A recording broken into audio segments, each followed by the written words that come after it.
welcome to the Tibet Center here at 151 West 30th Street.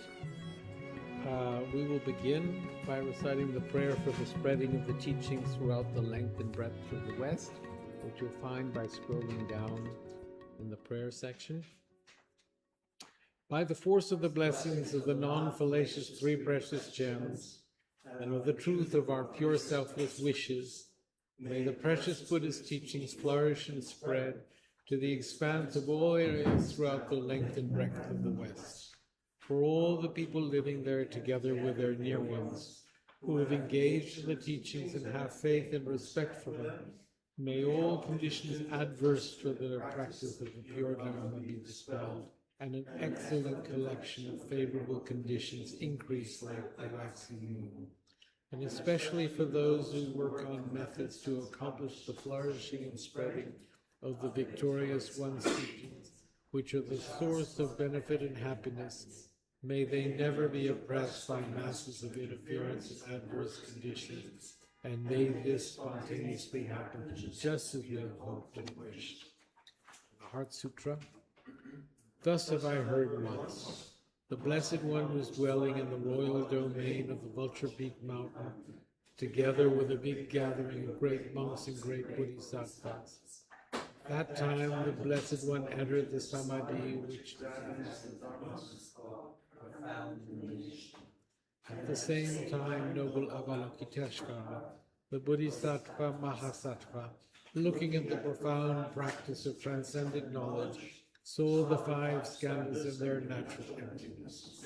Then, through the inspiration of the Buddha, Venerable Shariputra said to Avalokiteshvara, "How should those noble ones learn who wish to follow the profound practice of transcendent knowledge?"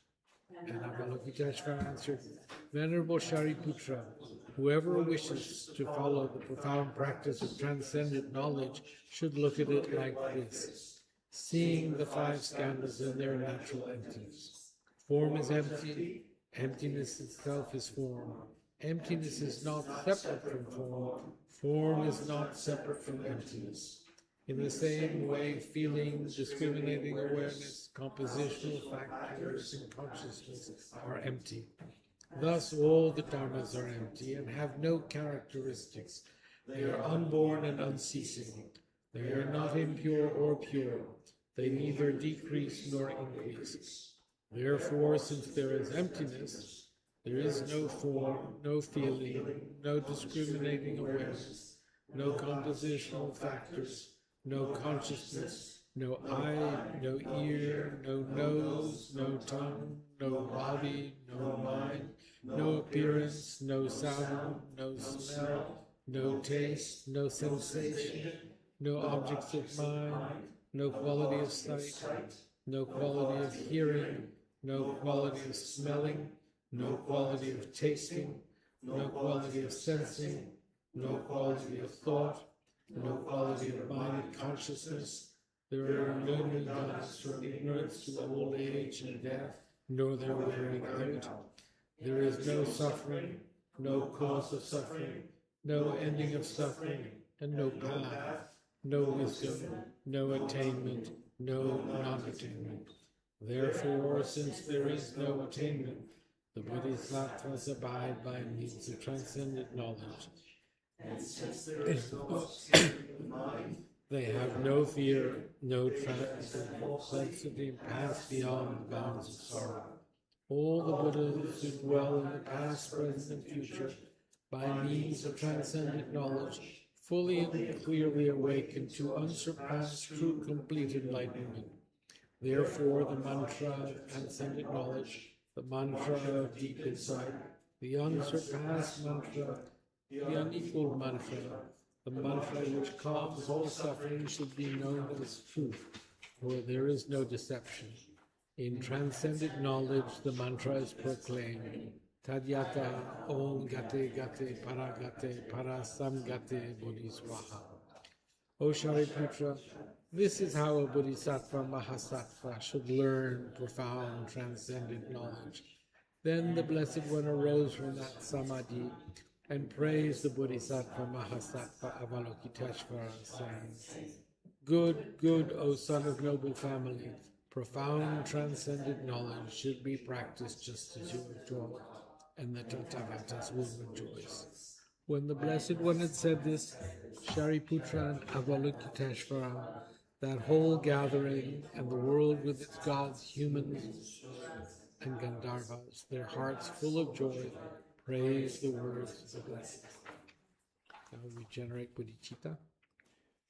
With the wish to free all beings, I shall always go for refuge to the Buddha, Dharma, and Sangha until I reach full enlightenment, inspired by wisdom and compassion. Today, in the Buddha's presence, I generate the mind intent on full awakening for the benefit of all. As long as space endures, as long as sentient beings remain, until they are to remain to dispel the mysteries of the world. With the wish to free all beings, I shall always go for refuge to the Buddha, Dharma, and Sangha until I reach full enlightenment. Inspired by wisdom and compassion, today in the Buddha's presence, I generate the mind intent on full awakening for the benefit of all sentient beings. As long as space endures, as long as sentient beings remain, until they are to remain, to dispel the mysteries of the world. with the wish to free all beings, I shall always go for refuge to the to the Buddha, Buddha, Dharma, Dharma, and and Sangha, Sangha until I reach full enlightenment.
Om Mani Padme Hum.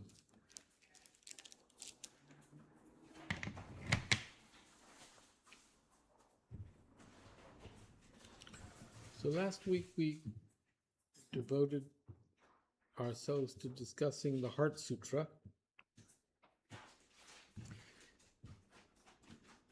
And that started as a result of contemplating the fact that things, objects of desire, are transient. We were on page 59, and His Holiness towards the bottom says, when we desire things for no real reason beyond the enjoyment they give us, ultimately they tend to bring us more problems.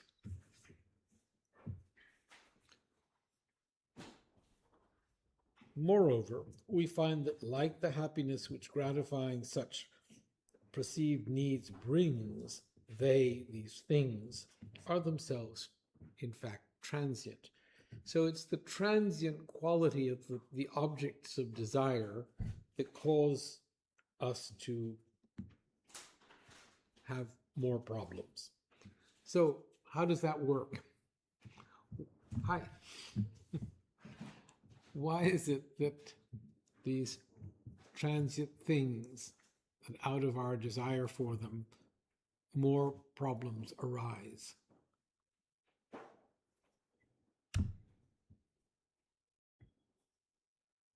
You indulge to the point where you don't want that thing anymore. Well, then that would be good. Then you diminish your attachment and thereby diminish your unhappiness. But it's not persistent in terms of that desire often. What You like the new car until the new car causes you to have to fix it, and then you don't like it anymore, so you desire another car, which doesn't need it. That kind of thinking. how's your car? Sounds great. It lasts and lasts. Never diminishes. Endless happiness.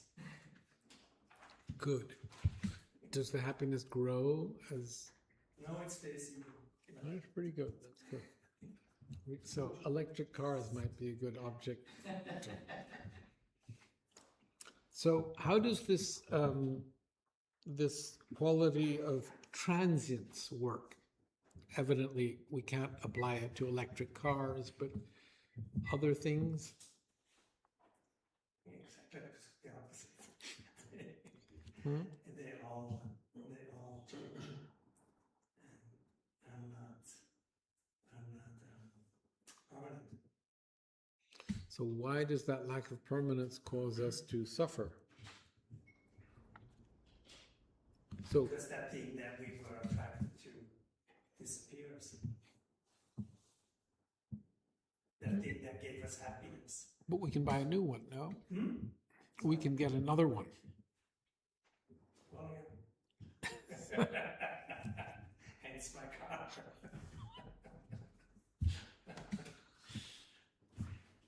So first of all, transience. What is meant by this impermanent quality of things? What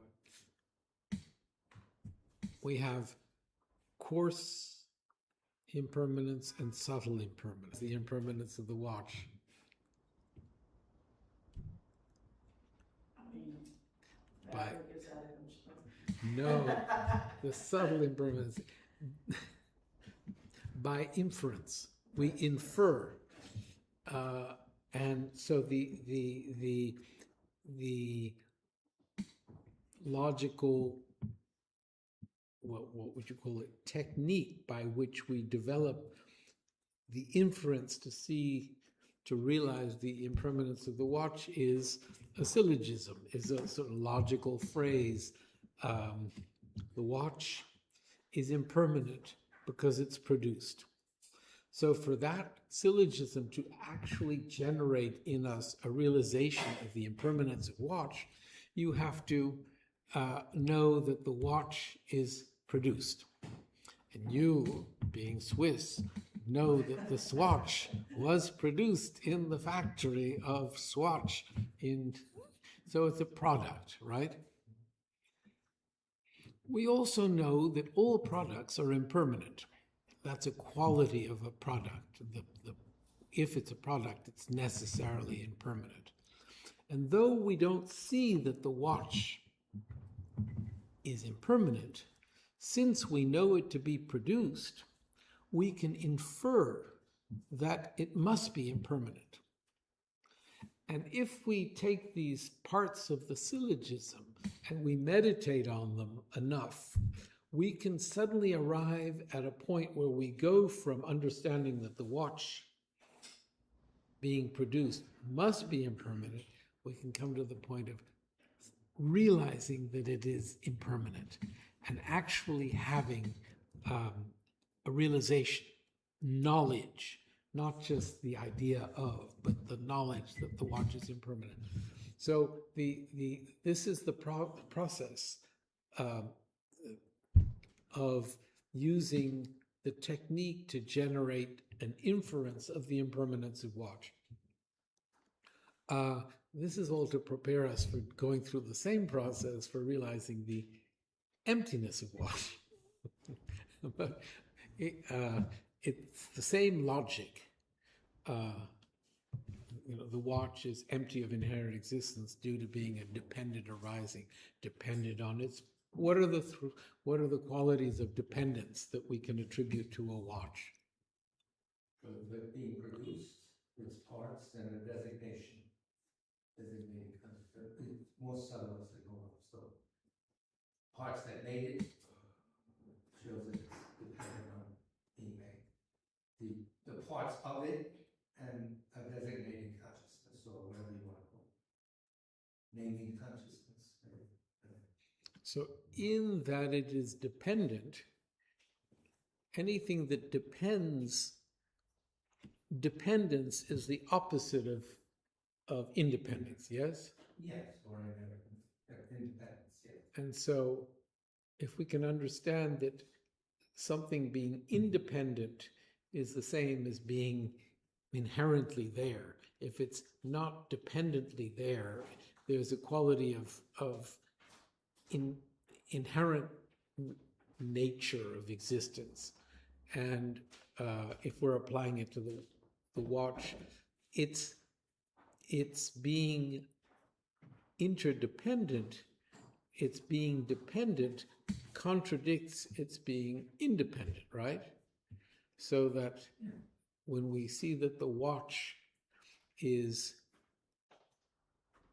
a dependent arising, that in itself makes us realize that it can't be independent and it can't be inherently existent. So the watch is empty of inherent existence or independent existence due to being dependently arising. If we go through the same logical process in our minds, we can come to a realization that the watch is empty of inherent existence. And if we keep on concentrating on that, the result of that inference, we can have a direct realization of the emptiness of watch.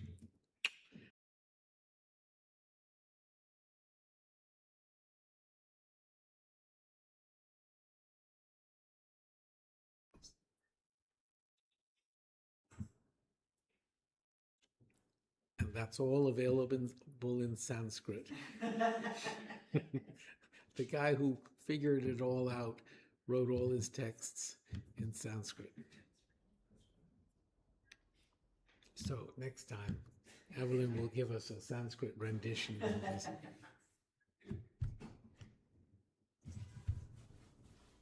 So, the fact that things are transient, so the fact that things are, I think that understanding that this belief in something being permanent, and that belief being contradicted by fact is what causes us to be unhappy. Yes. When you go after something, you have no idea its impermanence, and then it's there, and you're here, and you want it. And of course you're disappointed because that wasn't its reality.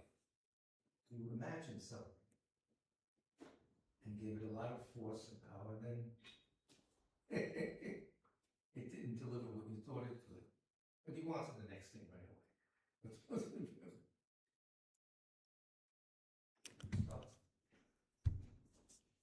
So the reason I dwell on this is that I think that the more we can understand this, the moreover we find that, like the happiness, things are themselves, in fact, transient. Recognizing that the way in which we set ourselves up to be unhappy because we believe things to be permanent, the more we think about that, the more we prepare ourselves to accept their impermanence and therefore diminish the potential for being unhappy. I don't know, does that work? Can you say about your new car, I know this is going to get old. I know it's going to have problems. I know that it's... I don't want to go there.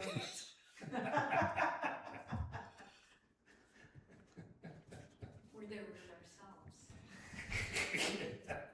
It's a little distracting from the car. But no, you make a very good point. I think that, as we are where we are in life, in our 70s, acknowledging that this is the nature of this particular mechanism. And I think that that diminishes the potential for being dissatisfied with our situation and suffering the sort of mental anguish that this is the way it is. I think it's very important.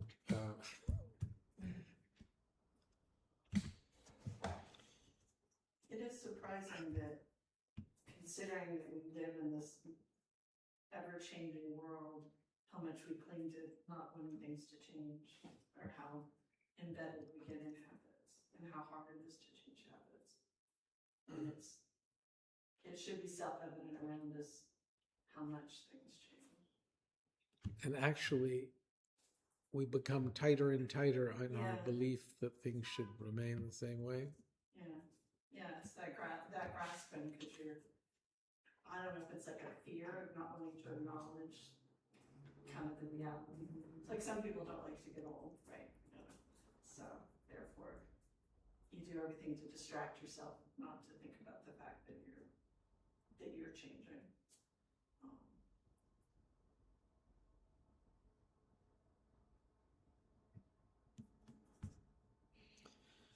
So then His Holiness goes into another. We must also acknowledge that it is this very lack of concern for consequences that underlies extreme actions like inflicting pain on others, even killing itself, either of which certainly satisfy a person's desire for a short time, though those desires are severely negative ones. Or again, in the field of economic activity, the pursuit of profit without consideration of potentially negative consequences can undoubtedly give rise to feelings of great joy when success comes. But in the end, there is suffering. The environment is polluted. Our unscrupulous methods drive others out of business. The bombs we manufacture cause death and injury. Okay, so I think those are rather evident. As to those activities which can lead to a sense of peace and lasting happiness, consider what happens when we do something we believe to be worthwhile. Perhaps we conceive of a plan to help our community and eventually, after much effort, bring it to fruition. When we analyze activities of this sort, we find they involve discernment. They entail weighing different factors, including both the likely and the possible consequences for ourselves and for others. In this process of evaluation, the question of morality, or whether our intended actions are ethical, arises automatically. So while the initial impulse might be to be deceitful in order to attain some end, we reason that although we may gain temporary happiness this way, actually the long-term consequences of behaving thus are likely to bring trouble. We therefore deliberately renounce one course of action in favor of another. And it is through achieving our aim by means of effort and self-sacrifice, through considering both the short-term benefit to us and the long-term effect on others' happiness, and sacrificing the former for the latter, that we attain the happiness which is characterized by peace and by genuine satisfaction. So I think that this last idea is something to really hear. His Holiness is leading us to a point where we actually begin to recognize the value in doing things for others. Actually begin to recognize the value in diminishing our preoccupation with merely satisfying ourselves. That shift, that's a sort of major changing of gears, which in this book he's led us to this place. I think that in a sense this is the crux of what he's trying to really lead us to through a series of sort of logical arguments. So, what do you have to say about this?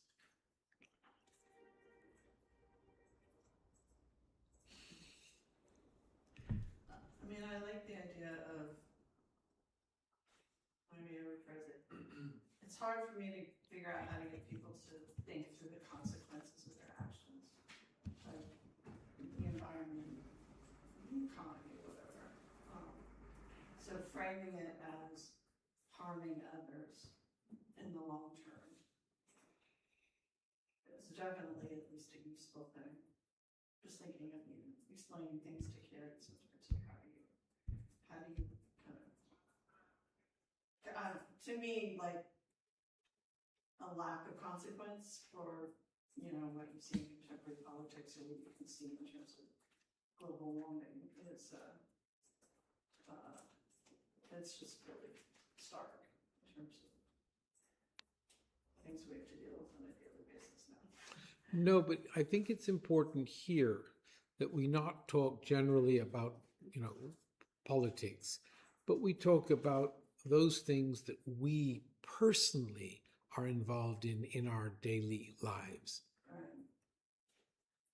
And, you know, the way you work towards bringing up your children, you're dealing with this in a concrete way. Well, and dealing with neighbors or dealing with, you know, a whole range of things of, you know, being a good citizen, and as I always said. Right.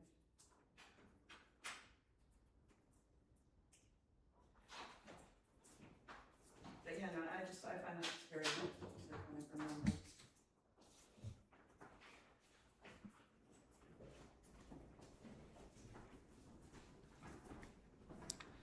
So we're discussing how to work towards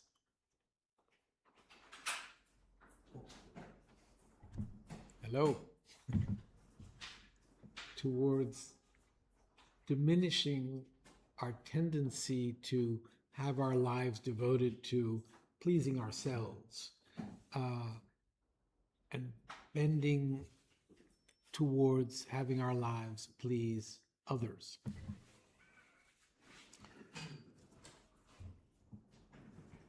I was on the train with this gentleman a few days ago, and he said to me, I've got to he had his computer open, he said, I've got to concentrate on the test that I'm preparing for my students. And I said, oh, so you can't take my pulse? And he said, oh, of course I can take your pulse. And he spent the whole journey checking out. So he put this to practice immediately, helping others. Me. Easy to have when a big reminder is sitting right in front of you. So he said, I'm basically healthy. That's the good news. Good thing you didn't write it into your proctology.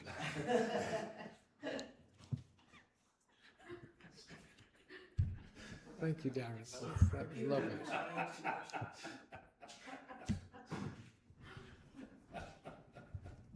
Yes, it is. You're correct. I've never heard Darren chime in. This is first, he's been preparing this for a while. Wait for my moment. Since he saw Dr. Seymour. So again, I'm going to read that over because it is through achieving our aim by means of effort and self-sacrifice, through considering both the short-term benefit to us and the long-term effects on others' happiness, and sacrificing the former for the latter, that we attain the happiness which is characterized by peace and by genuine satisfaction. I really think that that's a concept worth making into an analytical meditation that we make as part of our morning meditation. I think that remembering the shortcomings of devoting ourselves to satisfying our own desires, and the benefits of working towards being a benefit to others, that doesn't happen automatically. That's something we have to work at. And thinking it through logically and arriving at a clear conclusion helps us devote our day to pursuing that. That's, people talk about meditation as being all sorts of different things, but that kind of analytical meditation is, His Holiness usually says, the most valuable form of meditation we can engage in. You can preface it. You can begin by concentrating on the breath and calming yourselves down and sort of forming the atmosphere by which you can devote the mind to thinking along these terms. But thinking about this is really important. It's really helpful as a way of starting the day and setting your motivation here. So what is the motivation that this is working towards? Looks like bodhicitta at the beginning. Well, without even, bodhicitta is a vow to determine, without getting into that, just sticking to. It's a form of generosity, Or compassion. right? But Yes. really determining that we are going to, scrutinizing and seeing that our devotion to, our preoccupation with satisfying ourselves leads to unhappiness, and that our devotion to and our determination to work for others leads to happiness. Just recognizing that. In the long term, I would add. In the Or long short term. Sometimes. If we go out into the day with that, it totally affects our. So, our differing responses to hardship confirms this. When we go on holiday, our basic motive is leisure. If then, due to bad weather, due to clouds and rain, we are frustrated in our desire to spend time relaxing outside, our happiness is easily destroyed. On the other hand, when we seek not merely temporary satisfaction, when striving to achieve a goal, the hunger, fatigue, and discomfort we may experience hardly bothers us.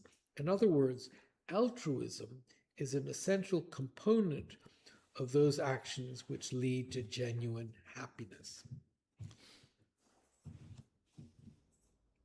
That's quite make that part of that morning meditation, okay? Altruism is an essential component of those actions which lead to genuine happiness. If you want genuine happiness, work at developing altruism. There is thus an important distinction to be made, but we're talking about ethics and a spiritual way of doing things. And His Holiness presents ethics. When we talk about ethics, we usually talk about refraining from engaging in negative actions. And here, when we in the Buddhist tradition, we talk about the 10 non-virtuous actions. And what's interesting is that the 10 non-virtuous actions are not presented as thou shalt not kill, thou shalt not lie, thou shalt not steal, thou shalt not commit adultery, thou shalt not. It's not that way. It's that those actions are non-virtuous, and as a result of engaging in them, you will cause yourself to suffer. It's not don't do that. It's that by doing that, you will experience the result of those actions, which will be your own unhappiness. I've always found that to be an interesting distinction and an important one. So an ethical act is one where we refrain from causing harm to others' experience or expectations of happiness. So it's a refraining from engaging in something that will cause others to suffer. Spiritual acts we can describe in terms of those qualities mentioned earlier of love, compassion, patience, forgiveness, humility, tolerance, and so on, which presume some level of concern for others' well-being. So we really have to engage in the restraint aspect of ethical behavior, as well as the spiritual aspect of engaging in actions that are that help others. We find that the spiritual actions we undertake, which are motivated not by narrow self-interest but out of our concern for others, actually bring benefit and happiness to ourselves. And not only that, they make our lives meaningful. So, do you have any comments on this? I think, well, one challenge I come up against, I have a 4-year-old that you know. My mom has dementia, and my wife needs my contributions a lot at home. So, especially when I'm at home, I feel like I'm only doing for others, except maybe for like an hour at the end of the day, you know. We are honored to have you, David. Yeah. And so sometimes I don't know, I question kind of like where if there should be a boundary somewhere.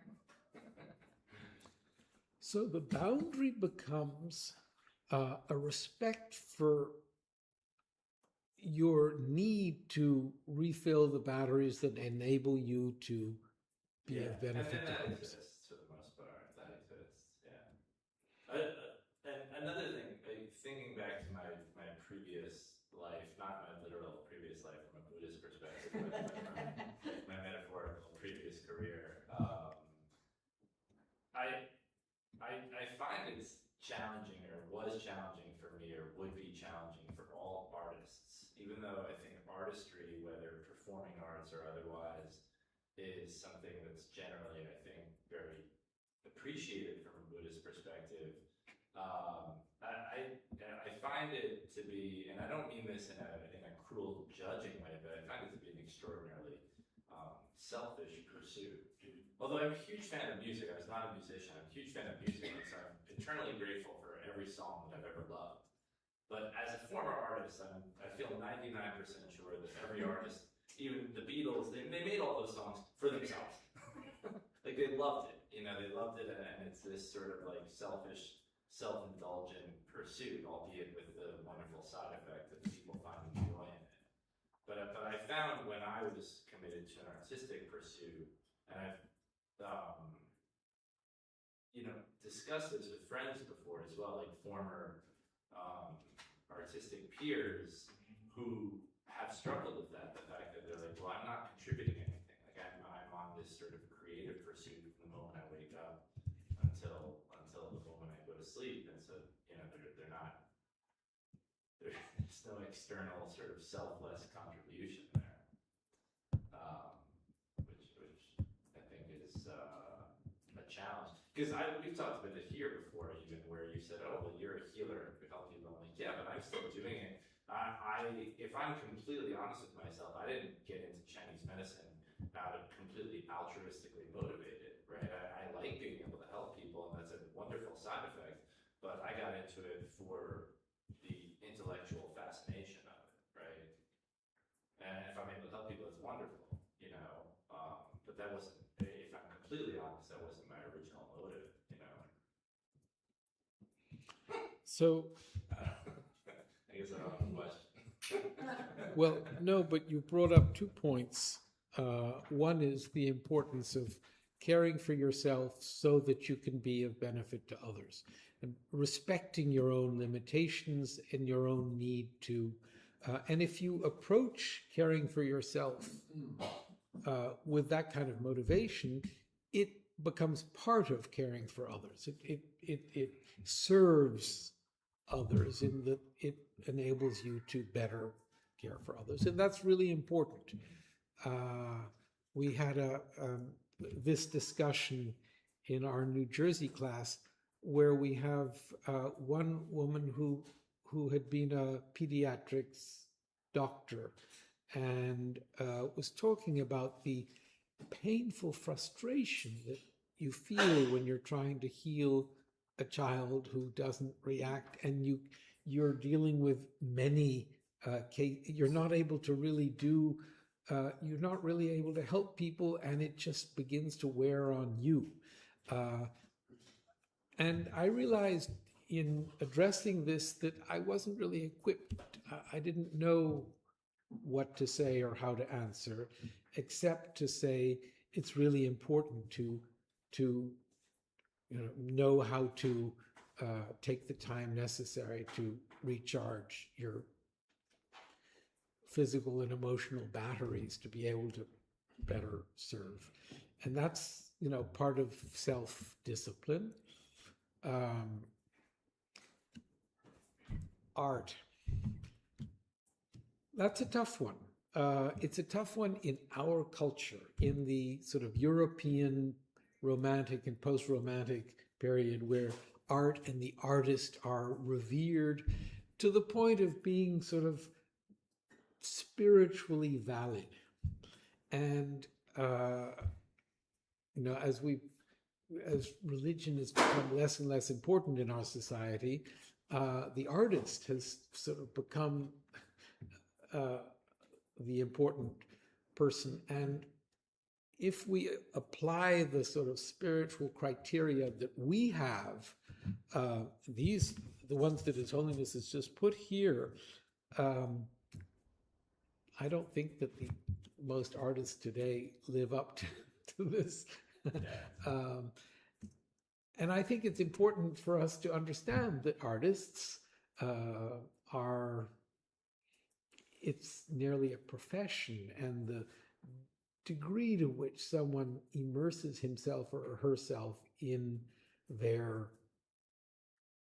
creativity doesn't necessarily make them more spiritual. It makes them maybe create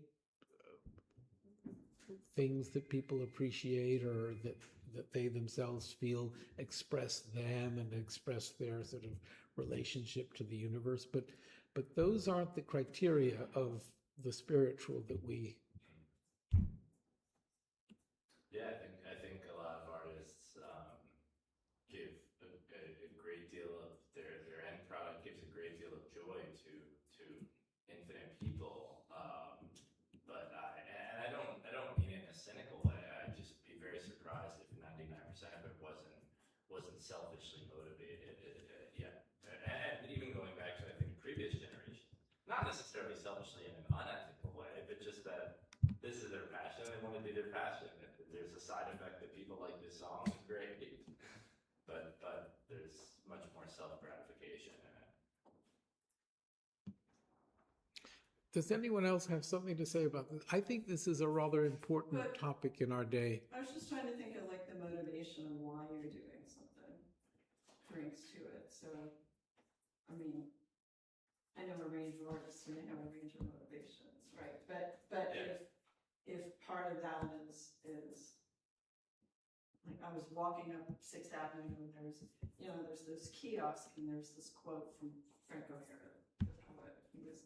It was something to the effect of, you know, why he lives in the city was because, you know, because I could go to a record store, a bookstore, I could go to somewhere and see evidence of people kind of embracing their humanity, embracing, you know, what it means to be alive. So for some people, I think they need to see that manifestation because they don't have that vision themselves, and so they're looking at somebody else's. But if we're well, at least from a Buddhist perspective, like part of what we do is like, you know, dedicate ourselves, you know, dedicate the merit of what it is we're going to do to help people and not harm people when we start the day. So you know, I surely couldn't speak to the motivation for most of the artists that I know, but I also know that cultures that don't have art and cultures that really suppress art and where art doesn't, you know, they want to control art, I don't find them particularly healthy cultures. So I appreciate the fact that we live in one that allows that range of expression for people to identify with it and feel better about themselves or have a focus to feel frustrated. I love art. I love it. I feel like, you know, I feel like there's artists that are in it exclusively for fame and recognition, and that would arguably be the most shallow motive, and then Sure. somewhere in the middle is very sincere love and scholarly dedication to the craft, and that is much more admirable, but nevertheless selfish. in my opinion, you know,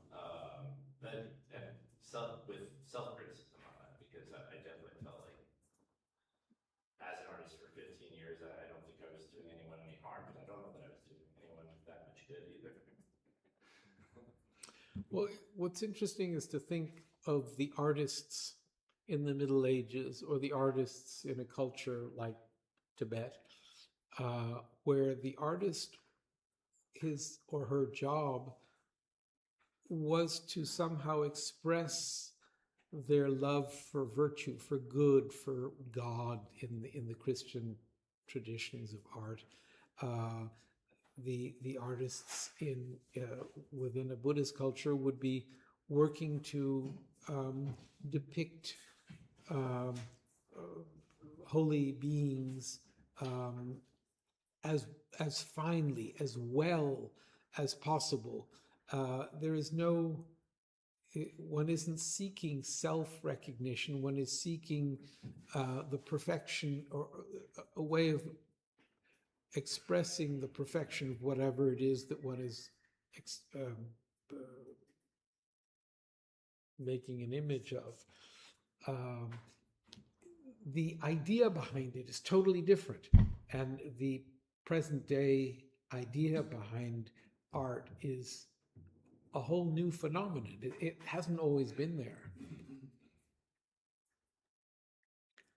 So we are left to setting our own motivations, and we know that there are a lot of artists who approach their self-expression in a way that is pure, or they seek to make it as selfless, as good as possible. But the struggle with ego is there for all of us, no matter what we're doing. And they're no different than other people. Motivations that, you know. Yeah, totally. You know, you get up in the morning to do whatever your profession is. Yeah. I mean, there's something very spiritual about music and art too. I think that's why Darren is perking up. It occupies a part of humanity that I think you can't deny. I think that's why I brought it up. I think that modern day art and a lot of musicians is a lot of narcissism and greed and stupidity, but I think it occupies a place in a spiritual place for humans. Yeah, I think because with other professions, the selfish motivation is so obvious and apparent, and I think that's Very difficult to do. They drop the ego and surrender to the technique, and it becomes more universal. Yes. And that drops dead, and everyone gets it. Yes. Can't verbalize it, but it's there. Yeah. Well, also so much, many different kinds of art are beyond the verbal, right? So you're engaging with it in many different realms. Yeah. So to speak. Yeah.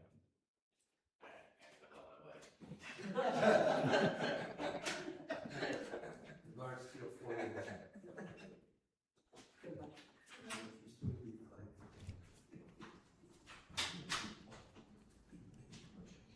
So as I say, I think both of the things David brought up are really important. When we are working, even in the monastery, we would see the new monks when they would arrive from Tibet, and they would arrive in India and they would enter the monastery and they would push themselves to memorize, push themselves to debate until 12, 1 in the morning. And then they would have these little nervous breakdowns. They would develop what's called soglum, where it was like a depressed state. And learning to pace yourself is really important. Learning to prevent that tendency to push harder than you can really. Middle way. And then the whole idea, the self-indulgence of the artist. That's, for anyone who's engaged in art, maintaining your motivation and work at thinking about maintaining the purity of that motivation is part of bringing what we're studying here into artistic self-expression. I think it's I think there's an element to art too that, similar to the science, that really helped us understand the world in a traditional way, the world that we're in. And I think art has really a function in that, as with architecture or with science. We couldn't function today if we wouldn't have a car. So I think art has a similar function in helping us to see things differently, try to see what things really are. so that's here we're talking about the artist and what motivates him or her in their pursuit of. Yeah, hopefully the product that the artist creates manifests that too, shows it, makes people think about that. I think that counts for music and for visual arts. Well, it creates a dialogue, at least from some people. Hopefully.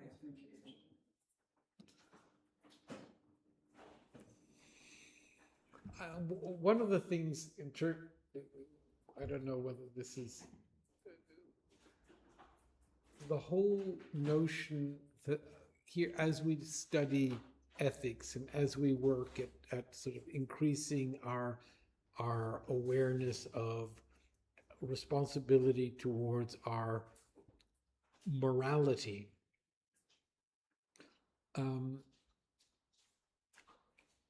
that becomes an aspect of, if we're an artist, of the way we work on ourselves to behave and on ourselves to establish our motivation as we create. But can we permit ourselves to apply those criteria on others?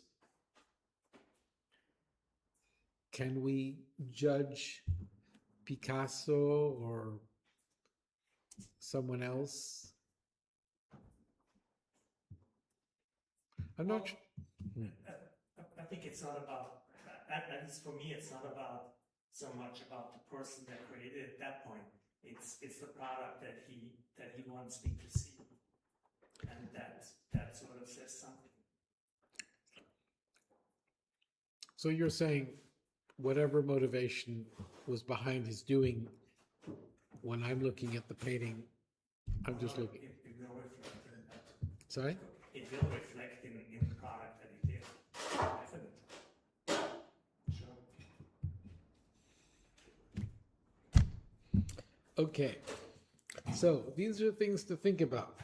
I think whether we're a doctor, whether we're an artist, whether we're a policeman, whether we're a waiter, whatever it is, setting our motivation is essential and leading our lives basically according to working towards maintaining the purity of our motivation.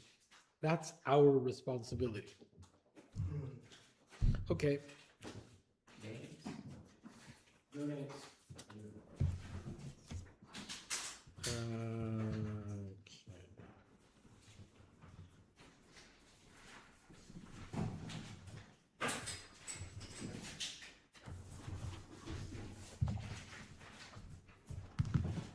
So we shall end by reciting the Sutra of the Recollection of the Noble Three Jewels.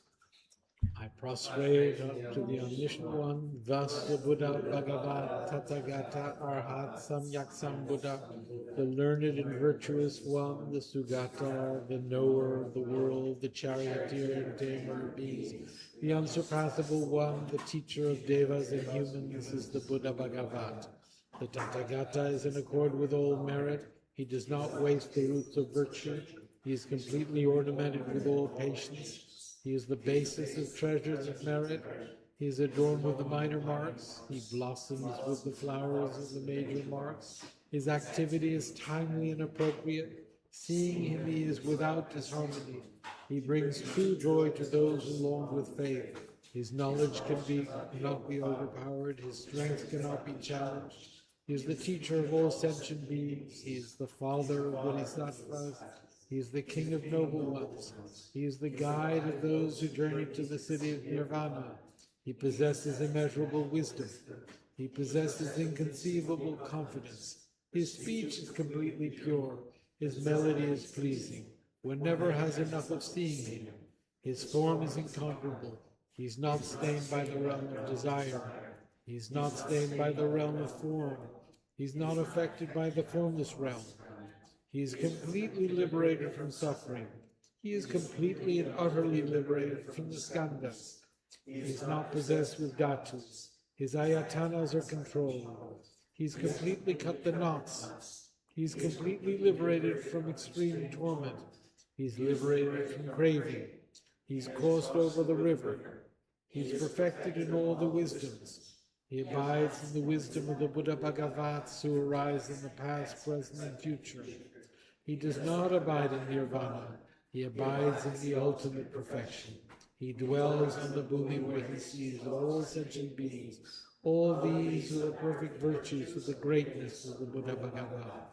The holy Dharma is good at the beginning, good in the middle, and good at the end. Its meaning is excellent. Its words are excellent. It is uncorrupted. It is completely perfect and completely pure. It completely purifies. The Bhagavat teaches the Dharma well. It brings complete vision. It is free from sickness. It is always timely. It directs one further. Seeing it fulfills one's purpose. It brings discriminating insight for the wise. The Dharma which is taught by the Bhagavat is revealed properly in the Vinaya. It is renunciation. It causes one to arrive at perfect enlightenment. It is without contradiction. It is pithy. It is trustworthy. It puts an end to the journey. As for the Sangha, the great Jnana, they utter completely, they utter insightfully, they utter straightforwardly, they utter harmoniously. They are worthy of veneration with joint bonds. They are worthy of receiving prostration. They are a field of glorious merit. They are completely capable of receiving all gifts. They are an object of generosity. They are a great object of complete generosity. The protector who possesses great kindness, the omniscient teacher, the basis of oceans of merit and virtue, I prostrate to the Tathagata. Pure, the cause of freedom from passion, virtuous, liberating from the lower realms. This alone is the supreme ultimate truth. I prostrate to the Dharma, which is peace. Having been liberated, they show the path to liberation. They are fully dedicated to the disciplines.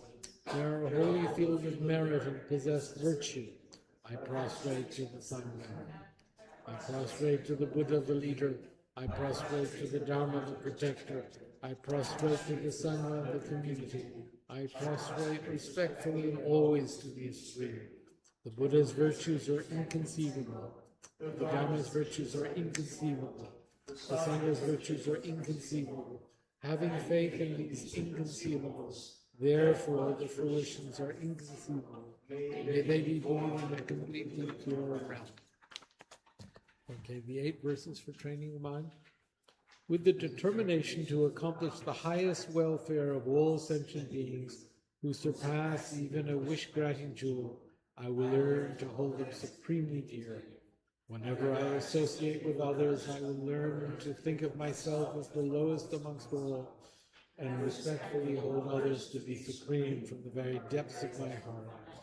In all actions, I will learn to search into my mind, and as soon as a disturbing emotion arises, endangering myself and others, I will firmly face and avert it. I will learn to cherish image and dreams, and those oppressed by strong misdeeds and sufferings, as if I had found a precious treasure difficult to find. When others out of jealousy treat me badly, with abuse, slander, and so on, I will learn to take all loss and offer the victory to them. When the one whom I have benefited with great hope unreasonably hurts me very badly, I will learn to view that person as an excellent spiritual guide.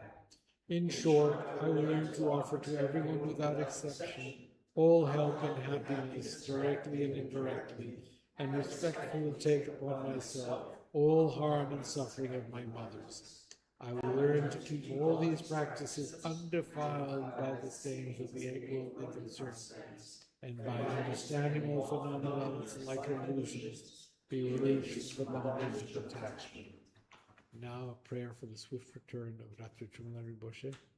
Exalted wisdom of all virtues have driven the drop, sole refuge manifest in the form of a one-wearing saffron rose, Guru Lobsang Tugwang Doje Chang. Please bear witness here today that our prayers may be fulfilled. We beseech the great torch of doctrine, accomplishing from long ago the last ways of aspirational prayers, Lord of speech of the victor all songs teaching, spreading them to the ends of the earth by means of explanation and practice. Though holding the commitment, I will invite all beings to be my guests in unsurpassed great awakening.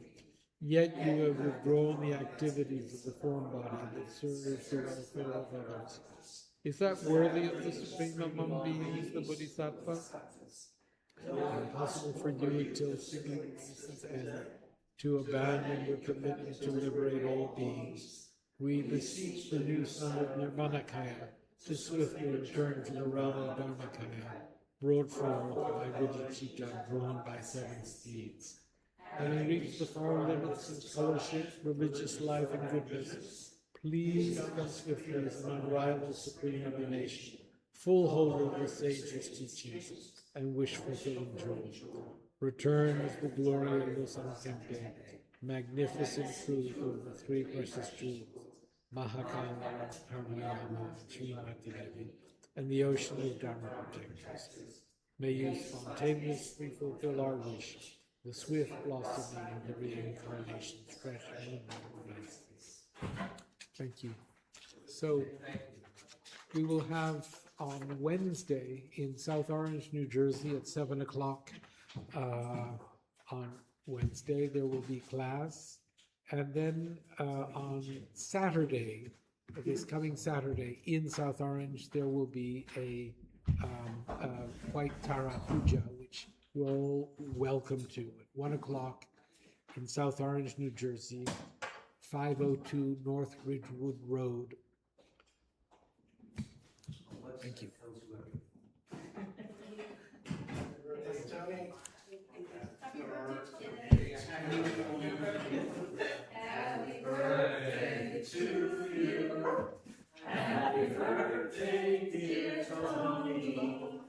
Happy birthday to you. I already had it all night. Too much. You have to blow it out. No blowing out. Can't blow out.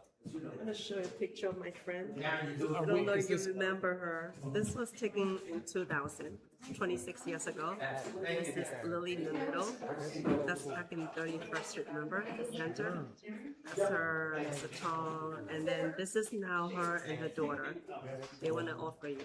She came from Buffalo today, this morning.